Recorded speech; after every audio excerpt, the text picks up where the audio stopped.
세상은 조용했어요. 아침 햇살이 커튼 사이로 스며들고 벽시계 초침이 유난히 크게 들리던 그날 아침. 남편이 떠난 지 벌써 5년.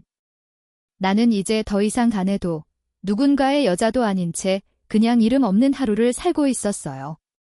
그런 내게 요가만이 유일한 숨구멍이었죠. 숨을 들이마시고 내쉬세요. 나지막한 목소리가 조용한 스튜디오 안을 채웠습니다. 강사 그는 나보다 10살은 어려 보였어요.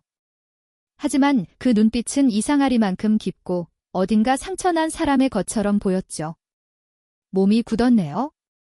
오랫동안 자신을 돌보지 않으신 것 같아요. 그 말에 괜히 마음이 쿵 내려앉았습니다. 아무렇지 않은 듯 고개를 끄덕였지만 나도 알고 있었어요. 그 말은 단지 몸에 대한 게 아니라는 거려. 그날 이후 이상하게도 요가가 단순한 운동이 아니게 되었습니다. 매트 위에 누워 숨을 고를 때마다 내 안에 묻어두었던 감정들이 조금씩 깨어났죠. 그는 말이 많지 않았어요. 하지만 가끔 내 손을 잡아 자세를 교정해줄 때면 이상하리만큼 따뜻한 온기가 느껴졌습니다.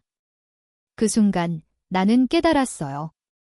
오랜 세월 잊고 살았던 감정이 내 안에서 다시 숨쉬고 있다는 걸 바람처럼 스쳐갔던 그 손끝의 온기. 그건 단순한 접촉이 아니라 내 안의 여자를 다시 깨우는 신호였던 거죠. 그리고 그날 이후 내 인생의 균형은 서서히 조용히 무너져가기 시작했습니다. 요가 수업이 끝나면 늘 그가 마지막까지 남았습니다. 매트를 정리하고 창문을 열어 환기를 시키는 그 뒷모습이 이상하게도 낯설지 않았어요. 선생님, 오늘은 유난히 늦게 가시네요. 내가 말을 건네자 그는 잠시 미소를 지었습니다. 공기가 좋아서요. 이 시간대의 햇살이 참 따뜻하거든요. 단순한 대화였는데 그 말이 마음 한구석을 흔들었습니다. 따뜻하다는 말이 그렇게 따뜻하게 들릴 줄은 몰랐어요. 며칠 후 그는 수업이 끝나자 갑자기 내게 종이컵을 건넸습니다. 차 한 잔 드세요. 몸이 많이 굳어 있으시네요. 라벤더 향이 은은하게 퍼졌습니다. 그 향 속에서 묘하게 오래된 기억이 떠올랐어요. 남편과 함께 다니던 봄날의 공원, 그리고 그가 남기고 간 빈자리.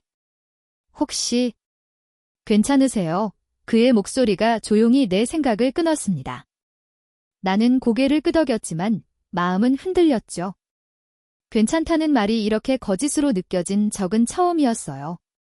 그날 이후로 그는 나를 바라보는 눈빛이 조금 달라졌습니다. 마치 내 마음속의 균열을 알아차린 사람처럼. 수업 중에도 시선이 스치면 나는 숨을 고르지 못했어요. 그런데도 이상하게 피하고 싶지 않았습니다. 오히려 그 눈빛 속에서 오랫동안 잃어버린 나를 다시 찾고 있는 기분이었죠. 그렇게 우리는 조금씩 아주 천천히 서로의 일상 속으로 스며들고 있었습니다. 하지만 그건 아직 아무도 몰랐어요.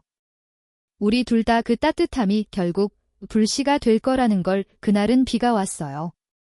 스튜디오 창문을 타고 흐르는 빗물 소리가 마치 오래된 음악처럼 들렸죠. 수업이 끝나고 모두 돌아간 뒤 나는 우산을 두고 온 걸 깨달았어요. 다시 돌아왔을 때 그가 아직도 홀로 남아 있었습니다. 아직 안 가셨어요. 그는 고개를 들며 조용히 웃었죠. 비가 멈출 때까지 기다리려고요. 선생님도요. 그 짧은 대화 속에서 이상하게 마음이 놓였어요. 낯선 공간에 단 둘뿐인데도 불편하지 않았습니다. 저 커피라도 드릴까요? 그는 조심스레 물었고 나는 고개를 끄덕였습니다. 따뜻한 커피잔을 손에 쥐자 온기가 손끝에서 심장으로 번졌습니다. 그와 마주 앉은 그 순간 세상에 우리 둘만 남은 듯 고요했죠. 가끔은 그냥 누군가 곁에 있어줬으면 해요. 그가 불쑥 내뱉은 말에 나는 아무 말도 할 수 없었습니다. 그 말은 내 마음의 깊은 곳에 묻어두었던 외로움을 건드렸거든요. 그리고 그날 나는 처음으로 그의 눈을 피하지 않았습니다. 그 안에는 따뜻함과 슬픔이 함께 있었어요. 마치 오래된 상처를 간직한 사람처럼. 시간이 얼마나 흘렀을까? 비는 여전히 내리고 커피 향은 점점 옅어져 갔습니다. 하지만 그날 이후로 나는 알게 되었어요. 그가 내 삶에 스며들고 있다는 걸, 그것이 위험한 시작일지도 모른다는 걸 알면서도 나는 더 이상 멈출 수 없었습니다. 그날의 빗소리와 커피 향, 그리고 그의 눈빛이 내 마음을 천천히, 그러나 확실히 흔들고 있었습니다. 그날 이후 그는 매일처럼 스튜디오에 나타났어요. 수업이 없는 날에도 창문을 닦아주거나 화분에 물을 주곤 했죠. 이렇게까지 안 하셔도 돼요에 내가 말하면 그는 늘 같은 미소로 대답했습니다. 이 공간이 좋습니다. 선생님이 있어서요. 그 말에 가슴이 조용히 흔들렸습니다. 아무 일도 없었는데 심장이 두근거렸어요. 어느 날 그는 내 어깨를 보며 조심스레 말했습니다. 요즘 많이 피곤해 보이세요? 조금 쉬어야 하는데 나는 잠시 웃으며 고개를 숙였죠. 괜찮아요. 몸을 움직이면 마음이 좀 편해져서요. 하지만 그 말은 반쯤 거짓이었습니다. 몸은 괜찮았지만 마음이 불안했어요. 그가 나를 바라볼 때마다 내 안에 오래 묻어둔 감정이 깨어나는 기분이 들었거든요. 그리고 그 감정이 괴로움인지 사랑인지 스스로도 알 수 없었습니다. 어느 저녁 수업이 끝난 뒤 그는 조용히 내게 물었습니다. 혹시 같이 저녁 드실래요? 짧은 침묵 끝에 나는 고개를 끄덕였죠. 이유는 단 하나, 그와 함께 있는 시간이 더 길어지길 바랐기 때문이에요. 식당 안은 조용했고 빗소리가 창가를 두드렸습니다. 그가 내게 물었습니다. 선생님은 행복하세요? 너무 단순한 질문인데 대답이 막혔습니다. 행복. 글쎄요. 요즘은 잘 모르겠어요. 내 말에 그는 눈을 내리깔며 조용히 말했죠. 저도 그래요. 누군가 옆에 있는데도 늘 혼자인 기분이 들어요. 그 순간 우리는 서로의 외로움을 알아봤습니다. 말하지 않아도 통하는 어떤 온기, 그것이 마음의 경계를 무너뜨렸습니다. 식사가 끝날 무렵 그는 내 손등 위로 살짝 손을 올렸습니다. 놀랍게도 나는 손을 빼지 않았습니다. 오히려 그 온기가 두렵도록 편안했어요. 그날 밤 집으로 돌아오는 길에 하늘은 흐렸고 내 마음은 더 흐렸습니다. 이건 잘못된 일일까? 수없이 되묻지만 마음은 이미 답을 알고 있었어요. 나는 그를 기다리게 되었고 그 또한 나를 바라보는 눈빛 속에서 숨길 수 없는 감정을 드러내고 있었습니다. 그리고 그때부터 우리의 평온했던 일상은 서서히 흔들리기 시작했습니다. 요가 스튜디오는 늘 같았어요. 향초 냄새, 잔잔한 음악, 그리고 햇살. 그런데 이상하게도 그날따라 공기가 다르게 느껴졌습니다. 사람들이 떠난 뒤 그는 내게 다가와 말했어요. 오늘 수업 끝나고 잠깐 볼 수 있을까요? 그의 목소리가 낮게 떨렸습니다. 그 작은 떨림이 내 마음까지 흔들었죠. 네. 잠깐이라면. 그렇게 말한 뒤에도 나 자신이 왜 그렇게 쉽게 대답했는지 모르겠어요. 우리는 카페 구석자리에서 마주 앉았습니다. 사실 선생님에게 할 말이 있었어요. 그는 한참을 머뭇거리다 조용히 입을 열었습니다. 요즘 자꾸 선생님 생각이 납니다. 순간 시간은 멈춘 듯 했어요. 창밖의 사람들, 커피 머신 소리, 모든 게 멀리서 울리는 듯 희미했습니다. 그건 하면 안 되는 말이에요. 나는 그렇게 말했지만 목소리는 너무 작았어요. 그는 고개를 숙이며 미안하다고 했습니다. 하지만 그 눈빛엔 미안함보다 더 깊은 감정이 담겨 있었죠. 그날 이후 우리는 서로를 피하려 했어요. 그런데 피할수록 더 생각났습니다. 그가 없는 스튜디오는 이상할 만큼 공허했고 그가 남긴 머그잔 자국 하나에도 마음이 흔들렸습니다. 그러던 어느 날 동료 강사 하나가 내게 물었어요. 요즘 그분이랑 친하시죠? 같이 있는 걸 몇 번 봤어요. 순간 심장이 쿵 하고 내려앉았습니다. 나는 아무렇지 않은 척 웃었지만 손끝이 미세하게 떨렸습니다. 그날 밤 집으로 돌아와서도 그의 얼굴이 떠나지 않았어요. 이제 멈춰야 해 스스로 수없이 되뇌었지만 마음은 점점 더 깊이 그를 찾고 있었습니다. 창밖으로 비가 내렸습니다. 빗소리 사이로 그의 목소리가 들리는 듯했죠. 괜찮아요, 선생님. 그냥 오늘처럼 이렇게만 있어도 돼요. 그 말이 내 마음의 문을 완전히 열어버렸습니다. 그리고 나는 깨달았어요. 비밀이라는 건 마음이 먼저 알고 있다는 걸, 이제 그 문은 닫히지 않을 거라는 것도요. 사람들의 시선이 달라졌다는 걸 나는 느낄 수 있었습니다. 스튜디오 문을 열면 누군가의 낮은 속삭임이 뒤에서 따라왔죠. 요즘 그 강사님이랑 자주 보인다던데. 아무 말도 하지 않았지만 가슴 한켠이 서늘해졌습니다. 그도 알고 있었어요. 우리가 더는 아무 일도 아닌 척할 수 없다는 걸. 이제 어떻게 해야 할까요? 그가 묻던 그날 나는 대답을 할 수 없었습니다. 마음은 여전히 그를 향하고 있었지만 현실은 이미 우리를 비껴가고 있었거든요. 그냥 조금만 이렇게 지내면 안 될까요? 그가 그렇게 말했을 때 나는 처음으로 눈을 피했습니다. 그 말이 얼마나 위험한 약속인지 알고 있었으니까요. 그리고 그날 밤 그의 아내가 스튜디오 앞에 나타났습니다. 문을 열자마자 들려온 그녀의 차분한 목소리. 남편이 여기 다닌다고 들었어요. 나는 숨이 막혔습니다. 그녀의 눈빛은 차갑지 않았지만 그 안엔 어떤 확신이 있었습니다. 혹시 요즘 자주 보셨나요? 단 한마디조차 제대로 하지 못했습니다. 아니요. 그냥 회원으로만요. 집 밖으로 나온 내 목소리가 너무 낯설었습니다. 그녀는 잠시 나를 바라보다 천천히 고개를 끄덕이고 돌아섰습니다. 문이 닫히는 순간 심장이 무너져 내렸습니다. 그날 밤 그는 내게 전화를 걸었습니다. 죄송합니다. 제가 잘못했습니다. 그의 목소리가 떨렸고 나도 울고 싶었어요. 하지만 울면 진짜 끝이 날 것 같았습니다. 당분간 오지 마세요. 그 말이 입 밖으로 나오는데 너무 오래 걸렸습니다. 전화를 끊은 뒤 스튜디오에 혼자 남아있던 나는 매트 위에 누워 천장을 바라봤어요. 불 꺼진 공간 속에서 그의 향기가 아직도 남아 있었습니다. 그 순간 깨달았죠?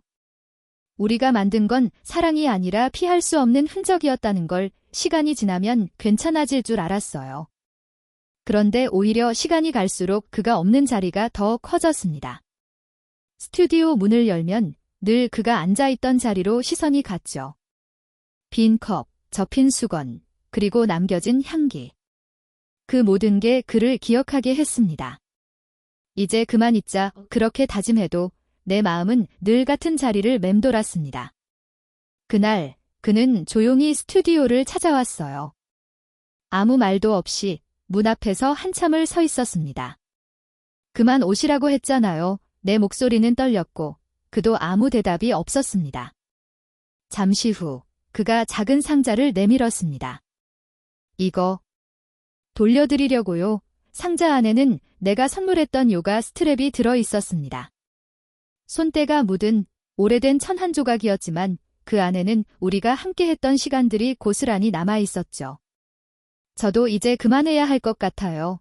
그의 목소리는 낮고 단단했습니다. 나는 웃으려 했지만 눈물이 먼저 흘러내렸습니다. 그동안 고마웠어요. 선생님 덕분에 많이 버틸 수 있었습니다. 그가 마지막으로 인사하던 순간 내 심장은 조용히 부서졌습니다. 문이 닫히는 소리가 들렸고 그 뒤로 아무런 발소리도 남지 않았어요.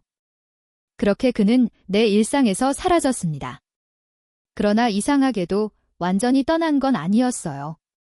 매트를 펼칠 때마다, 숨을 들이쉴 때마다 그의 목소리가 귓가에 맴돌았습니다. 괜찮아요. 천천히. 그렇게요. 나는 눈을 감고 조용히 숨을 고르며 그 목소리를 마음 깊은 곳으로 묻었습니다.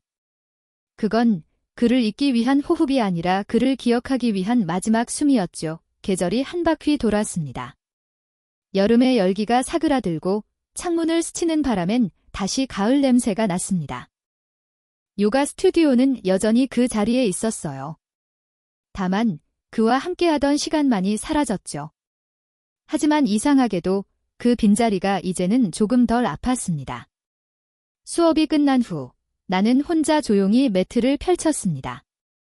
그리고 사바사나 자세로 누워 천천히 눈을 감았죠. 천장의 조명이 달빛처럼 퍼졌고 그 안에서 나는 처음으로 별표 괜찮다의 별표는 마음을 느꼈습니다. 그와의 기억은 이제 고통이 아니라 나를 단단하게 만든 숨결이 되었습니다. 사랑은 꼭 영원할 필요가 없다는 걸 이제야 조금은 알 것 같았어요. 그는 내게 상처를 남겼지만 동시에 나를 살아있게 만든 사람이기도 했습니다. 나는 손을 가슴 위에 올리고 조용히 속삭였습니다. 고마웠어요. 그리고 잘 가요. 바람이 스튜디오 문틈으로 스며들었고 어딘가에서 들려오는 종소리가 마치 작별의 인사처럼 울렸습니다. 나는 천천히 숨을 들이쉬고 내쉬었습니다. 마치 삶 전체를 호흡하듯. 그리고 그 순간 모든 게 고요해졌습니다. 사랑도, 아픔도, 그리고 나 자신까지도 그 모든 것이 달빛 아래에서 하나로 녹아내렸습니다. 끝. 가끔 그를 떠올립니다. 아주 짧게 바람이 스칠 때나 커피 향이 짙게 퍼질 때처럼요. 예전처럼 가슴이 아프지는 않아요. 그냥 오래된 노래처럼 어느 한 부분이 마음에 남아 울릴 뿐입니다. 나는 여전히 요가를 가르치고 여전히 혼자 밥을 먹고 가끔 친구들과 웃습니다. 사람들은 묻죠. 이제 괜찮아요. 그럴 때면 나는 미소 지으며 대답합니다. 응, 이제야 진짜 괜찮아졌어요. 그 말이 진심이 되기까지 참 오래 걸렸어요. 하지만 지금은 압니다. 누군가를 사랑한다는 건 꼭 함께 있는 걸 의미하지 않는다는 걸, 그가 남긴 건 상처가 아니라 나를 더 깊게 만든 시간이었다는 거요. 요가를 하듯 나는 오늘도 내 안의 균형을 찾으려 합니다. 숨을 들이쉬고 내쉬며 어제보다 조금 더 부드러워진 마음으로 세상을 바라봅니다. 달빛이 창가를 비추는 저녁, 나는 혼자 스튜디오 불을 끕니다. 그리고 속삭이죠. 이제 나는 나로 충분해. 그 말이 공기 속에 흩어질 때 나는 진짜로 자유로워졌습니다. 끝내 사랑은 나를 버리지 않았습니다. 단지 나를 다시 나에게로 데려왔을 뿐이죠. 세상에는 끝이 있다고들 하지만 사랑만큼은 그렇지 않은 것 같아요. 그 사람과 함께한 시간은 이제 내 안에서 다른 모습으로 살아있어요. 그건 그리움도 후회도 아닌 나를 단단하게 만드는 기억이에요. 나는 여전히 혼자지만 더 이상 외롭지 않습니다. 누군가의 손이 아닌 내 마음이 나를 안아주고 있으니까요. 인생은 참 이상하죠. 가장 큰 아픔이 결국 가장 큰 깨달음이 되니까요. 나는 이제 알겠어요. 사랑은 누군가에게 기대는 게 아니라 서로를 자유롭게 해주는 일이라는 걸. 그래서 오늘 나는 다시 사랑을 믿기로 했습니다. 이번엔 누군가를 위해서가 아니라 나 자신을 위해서요. 바람이 불어와 커튼을 스칠 때, 창밖의 달빛이 방 안을 물들일 때마다 나는 속삭입니다. 괜찮아. 이게 삶이야. 그리고 아직 사랑할 시간은 충분해. 조용한 피아노 연주와 함께 화면이 천천히 어두워진다. 그녀의 이야기 끝. 하지만 어쩌면 이건 또 다른 시작일지도 모릅니다. 생각하는 말풍선. 이렇게 파워트10은 감정의 엔딩씬 플러스 인생 메시지 역할이에요. 유튜브 영상이라면 이 뒤에 이 이야기가 마음에 닿았다면 구독과 좋아요를 눌러주세요. 이런 멘트가 자연스럽게 들어가면 완벽하죠.